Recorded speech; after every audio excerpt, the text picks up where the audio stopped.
Rejeitado pelo silêncio, ele não imaginava que seu dom mudaria tudo. Na pequena cidade de Vale Sereno, um jovem caminhava sozinho, como sempre. Mateus tinha 19 anos, mas carregava uma vida inteira de solidão, desde o nascimento.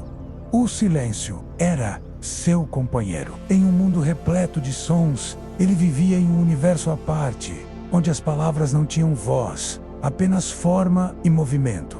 O olhar de Mateus revelava uma alma inquieta, profundamente espiritual.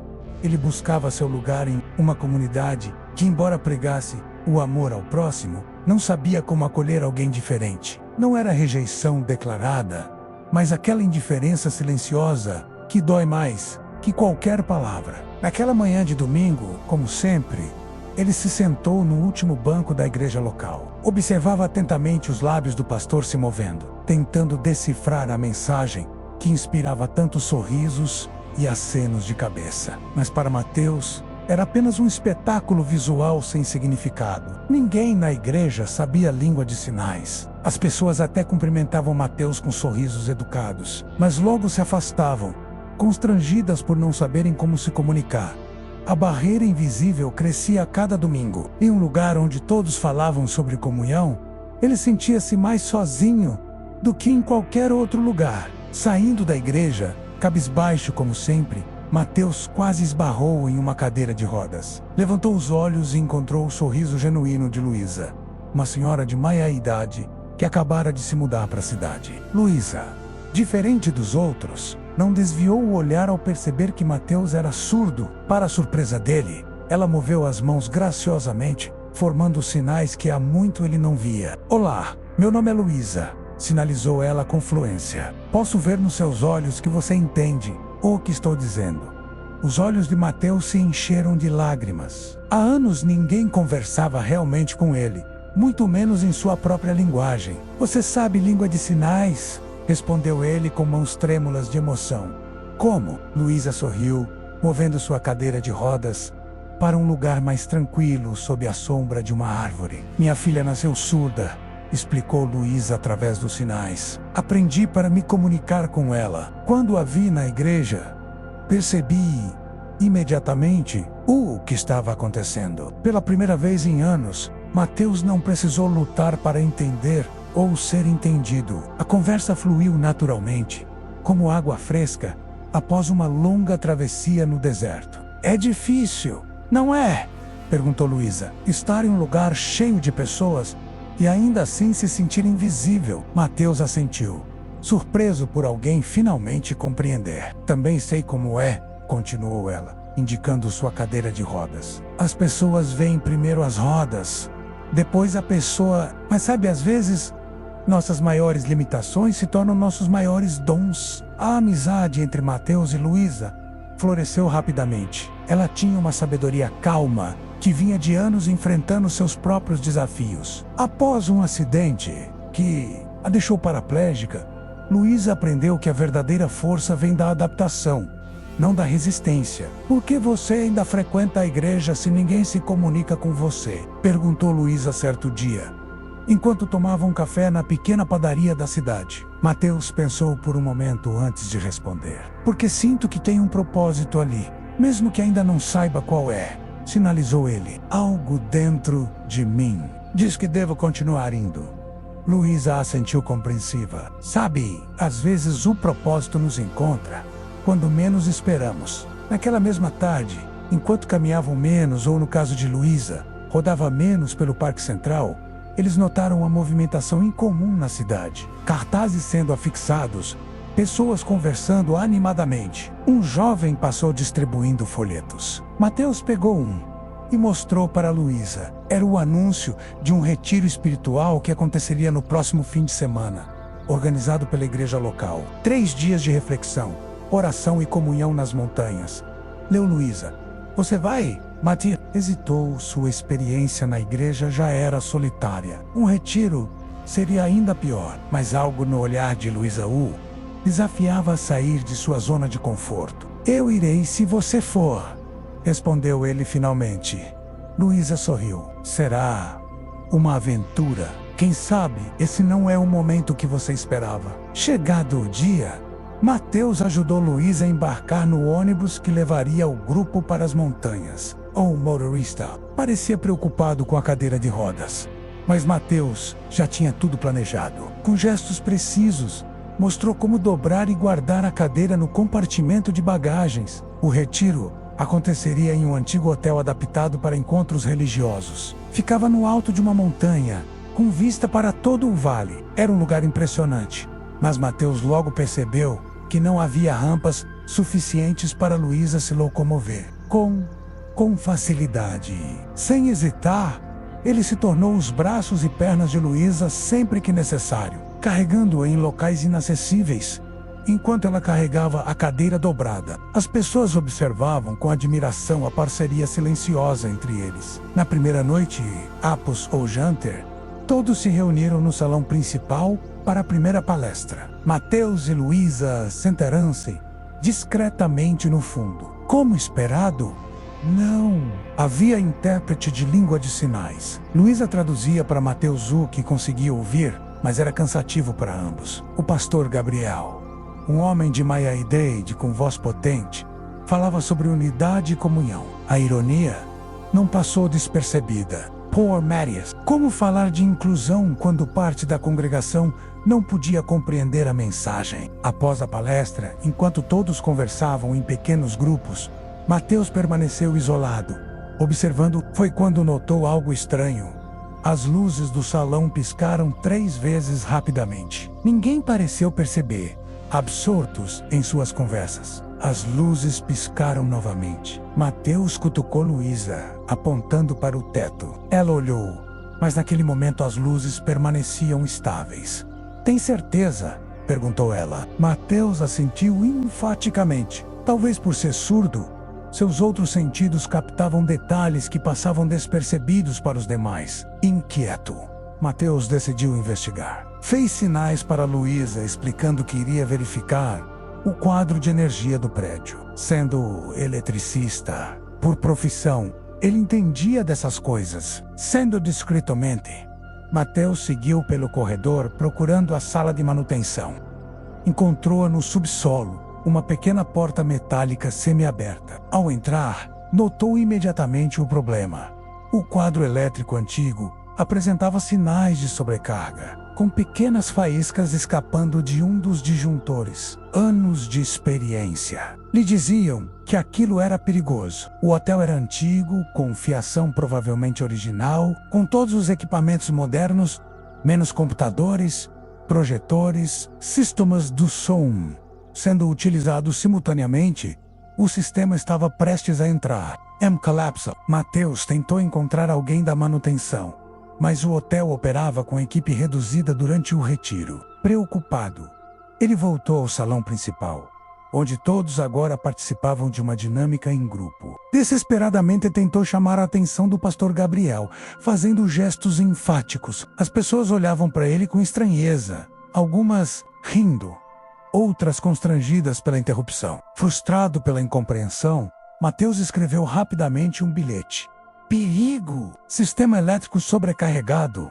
Risco de incêndio. Entregou a Luísa, que tentou alcançar o pastor, mas foi impedida pela multidão e pela dificuldade de locomoção. Foi então que as luzes piscaram novamente, desta vez mais intensamente, seguidas por um estalo alto. Um cheiro de queimado começou. Ei, sei!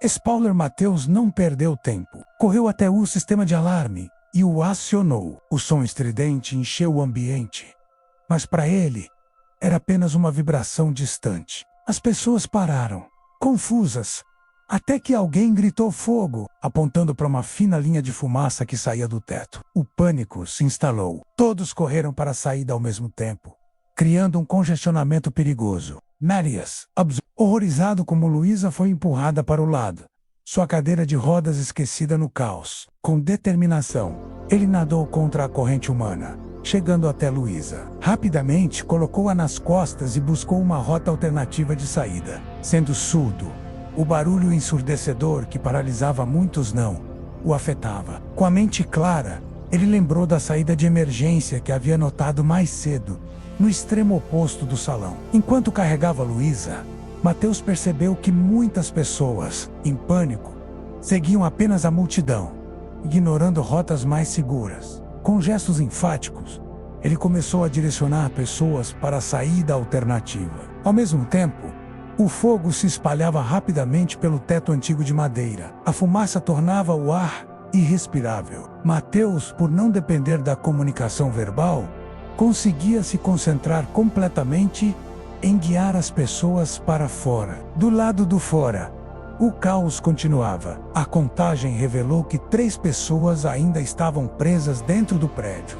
Uma senhora idosa e 2 adolescentes que haviam subido para os quartos no segundo andar. Os bombeiros ainda estavam a caminho, vindos da cidade mais próxima, a pelo menos 20 minutos dali. O fogo agora consumia o primeiro andar inteiro, bloqueando a entrada principal. Sem hesitar, Mateus entregou Luísa aos cuidados do pastor Gabriel e correu para os fundos do hotel, onde havia uma escada externa de serviço que dava acesso ao segundo andar. A fumaça tornava difícil enxergar, mas ele não precisava de orientação sonora para se localizar. Chegando ao segundo andar, Mateus encontrou os 2 adolescentes aterrorizados, paralisados pelo medo. Com gestos simples e expressivos, indicou que deveriam segui-lo. Os jovens, agradecidos por qualquer orientação naquele momento, obedeceram sem questionar. A senhora idosa, Dona Helena, estava em seu quarto, desmaiada pela inalação de fumaça. Mateus a carregou nos braços,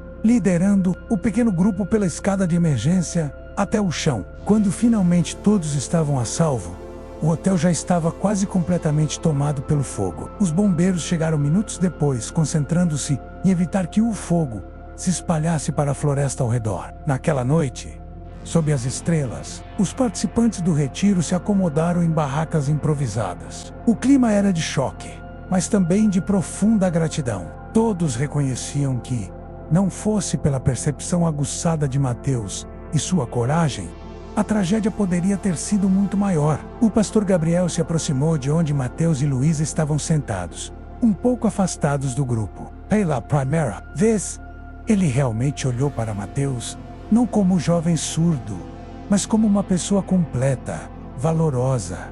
Como podemos agradecer? Perguntou ele a Luísa, sabendo que ela traduziria. Luísa sinalizou a pergunta para Mateus, que respondeu com mãos firmes. Ele diz que não precisa de agradecimentos, traduziu Luísa, mas gostaria que a igreja aprendesse língua de sinais, para que ele e outras pessoas surdas possam realmente fazer parte da comunidade. O pastor assentiu, envergonhado por nunca ter considerado isso antes. Faremos isso, prometeu. Começando por mim. No dia seguinte, ainda abalados pelos eventos, os participantes decidiram continuar o retiro, agora acampados ao ar livre. Foi então que algo inesperado aconteceu. Durante a reunião matinal, o pastor Gabriel pediu a Mateus que viesse à frente, com a ajuda de Luísa, para traduzir. Ele explicou como o jovem havia percebido o perigo antes de todos. E salvo muitas, sempre vimos a surdez de Mateus como uma limitação, disse o pastor, com lágrimas nos olhos, mas ontem, foi exatamente essa característica que salvou nossas vidas. Enquanto estávamos distraídos com sons, conversas e música, ele observava. Viu o que não podíamos ver, percebeu o que não podíamos perceber. As pessoas concordaram, muitas com lágrimas nos olhos, reconhecendo a verdade naquelas palavras. A partir de hoje, continuou o pastor, nossa igreja será verdadeiramente inclusiva. Aprenderemos língua de sinais, instalaremos rampas adequadas, faremos tudo o que for necessário para que todos possam participar plenamente. Virando-se para Mateus, ele fez um gesto simples que havia aprendido com Luísa na noite anterior. Obrigado. Aquele pequeno gesto, mais do que qualquer discurso elaborado, tocou profundamente o coração de Mateus. Pela primeira vez, ele sentiu-se verdadeiramente visto. Mas a história estava longe de terminar. Nos dias seguintes, enquanto a notícia do incêndio do heroísmo de Mateus se espalhava, algo extraordinário começou a acontecer na pequena cidade de Vale Sereno. Pessoas de todas as idades procuravam Mateus e Luísa, pedindo para aprender língua de sinais.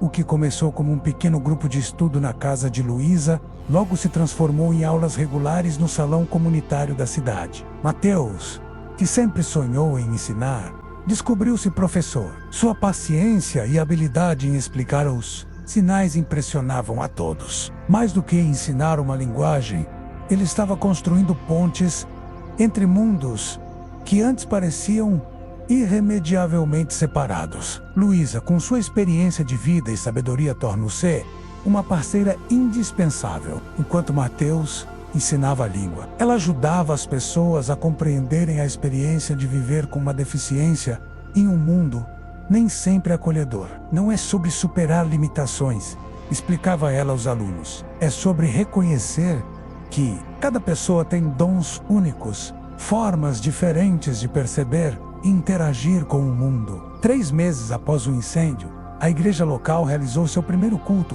totalmente acessível. Havia intérpretes de língua de sinais, rampas de acesso, material impresso em braille e uma nova consciência sobre inclusão que permeava cada aspecto da celebração. Mateus, sentado na primeira fileira ao lado de Luísa, mal podia conter a emoção ao ver suas mãos reproduzindo cada palavra dita pelo pastor. Não era mais um espectador distante, mas um participante ativo plenamente integrado. APOs, ou Culto. O pastor Gabriel apresentou uma ideia que vinha desenvolvendo com a ajuda de Mateus e Luísa. Um ministério especial dedicado à inclusão, não apenas na igreja local, mas que pudesse servir como modelo para outras comunidades. Vocês dois, disse ele, dirigindo-se a Mateus e Luísa, têm sido instrumentos de transformação. O que aconteceu no retiro foi apenas o começo. Acredito que suas experiências podem ajudar muito mais pessoas. A proposta era ousada: criar um centro de treinamento onde líderes religiosos e comunitários pudessem aprender sobre acessibilidade e inclusão. Mateus seria o coordenador principal, com Luísa como consultora. Não sei se estou preparado, sinalizou Mateus, inseguro. Luísa sorriu, pegando sua mão. Ninguém está totalmente preparado para realizar grandes coisas, mas você tem algo que muitos não têm: a experiência vivida e o coração aberto para compartilhá-la. Nos meses seguintes, o projeto ganhou forma. Uma antiga casa próxima à igreja foi reformada e adaptada para se tornar o centro de inclusão e acessibilidade. As doações vieram de toda a comunidade, muitos contribuindo com trabalho voluntário. O impacto logo ultrapassou os limites de Wales. Igrejas de cidades vizinhas começaram a enviar representantes para aprender. Escolas públicas buscaram orientação para melhorar a acessibilidade. Empresas locais implementaram mudanças para tornar seus espaços mais acolhedores. 1 ano após o incêndio, o centro organizou um evento especial, uma conferência sobre inclusão, que reuniu pessoas de todo o estado. Mateus, antes invisível e isolado, agora estava no palco principal, compartilhando sua jornada. Com Luísa, traduzindo suas palavras para o público, ele falou sobre o poder transformador da verdadeira aceitação. Por anos, pensei que o problema fosse minha surdez, sinalizou ele com emoção. Hoje entendo que o verdadeiro obstáculo nunca foi o silêncio em meus ouvidos, mas o silêncio nos corações das pessoas que não sabiam como se conectar. As palavras tocaram profundamente os presentes, muitos com lágrimas nos olhos ao reconhecerem suas próprias falhas em realmente ver e valorizar aqueles que são diferentes. O milagre, continuou Mateus, não foi eu aprender a ouvir, mas vocês aprenderem a se comunicar de novas formas. Não foi sobre mim me adaptando ao seu mundo, mas sobre criarmos juntos um mundo novo, onde todos têm lugar. Naquela conferência, algo inesperado aconteceu. Entre os participantes estava Ricardo, um empresário do ramo tecnológico que havia perdido a audição recentemente devido a uma doença degenerativa. Deprimido e resistente a aceitar sua nova condição, Ricardo havia sido praticamente arrastado para o evento pela esposa. A história de Mateus, porém, tocou-o profundamente. Após a palestra, ele procurou o jovem para conversar. Como você consegue ser tão positivo? Perguntou Ricardo, suas mãos ainda desajeitadas nos sinais que começara a aprender recentemente. Mateus sorriu, respondendo com sinais lentos para que o homem pudesse entender. Não sou sempre positivo, admitiu. Tenho dias difíceis, como todos. A diferença é que aprendi a enxergar minha surdez não como uma sentença, mas como uma perspectiva única. Aquela conversa foi o início de uma parceria inesperada. Ricardo, impressionado com o trabalho do centro, ofereceu financiamento para expandir o projeto. Com sua experiência empresarial e os novos recursos, o impacto do trabalho de Matheus e Luísa cresceu exponencialmente. Em 2 anos, o que começou como uma pequena iniciativa local se transformou em uma fundação respeitada, com programas educacionais, consultorias e materiais didáticos distribuídos nacionalmente. Matheus, agora com 24 anos, viajava pelo país compartilhando sua experiência. Luísa, sempre ao seu lado, expandira seu próprio papel, tornando-se uma defensora incansável dos direitos das pessoas com deficiência. Durante uma dessas viagens, em uma pequena cidade do interior, Matheus conheceu Ana, uma jovem professora que havia perdido os movimentos das pernas em um acidente de carro. Determinada a continuar ensinando, ela adaptara sua metodologia para trabalhar a partir de sua cadeira de rodas. O encontro entre os dois foi marcado por uma conexão imediata. Ana, fluente em língua de sinais por ter um irmão surdo, conversava com Matheus sem necessidade de intérprete. A compreensão mútua e além da comunicação, menos ambos entendiam, em um nível profundo, as lutas e alegrias de viver com uma deficiência em um mundo que ainda aprendia a ser inclusivo. Você mudou muitas vidas, disse Ana a Matheus durante um jantar, após uma palestra, inclusive a minha. Mesmo antes de nos conhecermos, seu trabalho me deu coragem para continuar quando pensei em desistir. Matheus corou, ainda desconfortável. Calm. Apenas compartilho minha experiência, sinalizou ele. As mudanças acontecem quando as pessoas decidem ouvir, ou no meu caso, ver. Ana sorriu, reconhecendo a humildade genuína naquelas palavras. Sabe, o que mais admiro em você não é o que você conquistou, mas como nunca permitiu que a amargura tomasse conta, mesmo quando foi excluído. A amizade entre os dois floresceu rapidamente, evoluindo para algo mais profundo. Mana encontrou não apenas uma parceira romântica, mas uma aliada na missão que agora definia sua vida. Quando retornou a Vale Sereno, Matheus compartilhou com Luísa as novidades sobre Ana. A amiga sorriu, genuinamente feliz por ele. Sabia que encontraria alguém especial, sinalizou ela. Alguém que vê a pessoa além da deficiência. No domingo seguinte, na igreja agora completamente acessível, Matheus observava com emoção a transformação ao seu redor. Onde antes havia isolamento, agora existia comunidade. O culto era simultaneamente traduzido para a língua de sinais. Havia espaços reservados para cadeirantes, não apenas no fundo, mas distribuídos por todo o salão. Materiais impressos estavam disponíveis, em diversos formatos. O pastor Gabriel, que agora se comunicava razoavelmente bem em língua de sinais, aproximou-se de Matheus após o serviço. Recebemos um convite interessante, sinalizou ele, ainda com alguns movimentos desajeitados, mas compreensíveis. Uma conferência nacional sobre fé e inclusão. Gostariam que você fosse o palestrante principal. A notícia pegou Matheus de surpresa. Uma coisa era falar em pequenos eventos locais ou regionais. Outra, completamente diferente, era dirigir-se a líderes religiosos de todo o país. Não sei se estou pronto, confessou ele a Luísa mais tarde, enquanto conversavam no jardim de sua casa. Luísa, que aos 52 anos havia se tornado uma espécie de mentora para Matheus, sorriu compreensiva.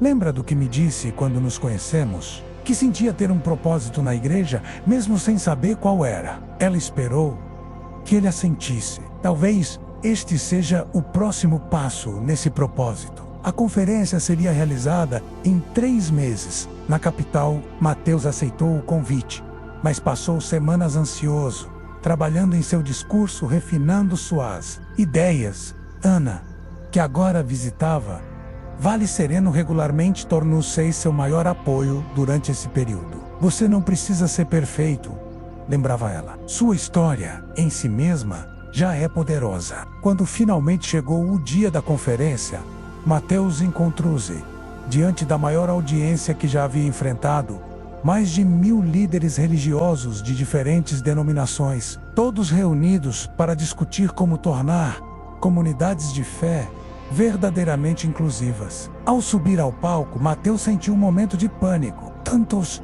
olhos fixos nele tontassex, mas então viu Ana na primeira fileira, ao lado de Luísa. O pastor Gabriel estava lá também, junto com vários membros da igreja de Vale Sereno, que haviam viajado especialmente para apoiá-lo. Com mãos firmes, Mateus começou seu discurso, traduzido simultaneamente por um intérprete profissional para o público. Cresci acreditando que meu silêncio era uma barreira entre mim e Deus, iniciou ele. Não porque eu não pudesse ouvir, mas porque ninguém se esforçava para que eu pudesse compreender. Em um lugar onde todos falavam sobre amor incondicional, eu me sentia condicionalmente aceito. Sua honestidade crua capturou imediatamente a atenção da plateia. Não havia acusação em suas palavras, apenas a verdade vivida. O que aprendi ao longo desta jornada é que a inclusão verdadeira não é apenas sobre rampas, intérpretes ou materiais adaptados, embora tudo isso seja essencial, é sobre uma mudança fundamental na forma como vemos uns aos outros. Marias compartilhou sua história completa, menos os anos de isolamento, o encontro com Luísa, o incêndio que mudou tudo e a transformação que se seguiu. Falou sobre como uma comunidade inteira foi transformada quando começou a realmente ver e valorizar cada um de seus membros. A maior barreira para a inclusão não são as limitações físicas ou sensoriais, concluiu ele. É a limitação da nossa imaginação sobre como a comunidade pode e deve ser. Quando terminou, o auditório inteiro se levantou em uma ovação. Muitos choravam abertamente, tocados não apenas pelas palavras, mas pela jornada que elas representavam. Nos dias seguintes à conferência, o impacto do discurso de Mateus se espalhou rapidamente. Vídeos de sua apresentação, com legendas e tradução, circularam nas redes sociais. Convites para novas palestras chegaram de todo o país e até do exterior. O mais significativo, porém, foram as mudanças concretas que começaram a acontecer. Igrejas que nunca haviam considerado a acessibilidade começaram a implementar programas de inclusão. Seminários teológicos incluíram cursos sobre ministério inclusivo em seus currículos. Comunidades religiosas buscaram ativamente formas de acolher pessoas com deficiência, não como projetos de caridade, mas como membros plenos e valiosos. 6 meses após a conferência, Mateus e Ana se casaram em uma cerimônia que se tornou um símbolo vivo de inclusão. O serviço foi conduzido simultaneamente em língua falada e de sinais. O espaço foi cuidadosamente planejado para ser acessível a todos. Pessoas de diferentes habilidades participaram ativamente em todos os aspectos. B.A. Luísa, radiante em seu vestido azul, foi a madrinha de honra. Sua cadeira de rodas decorada com as mesmas flores que adornavam todo o ambiente. O pastor Gabriel, que conduziu a cerimônia, refletiu em seu breve sermão sobre a jornada extraordinária que haviam compartilhado. Há 5 anos, não poderíamos imaginar estar aqui hoje, disse ele, suas palavras traduzidas por um intérprete, enquanto ele mesmo também sinalizava. O que parecia uma limitação revelou-se um dom. O que víamos como um obstáculo tornou-se e o jovem que pensávamos precisar de nossa ajuda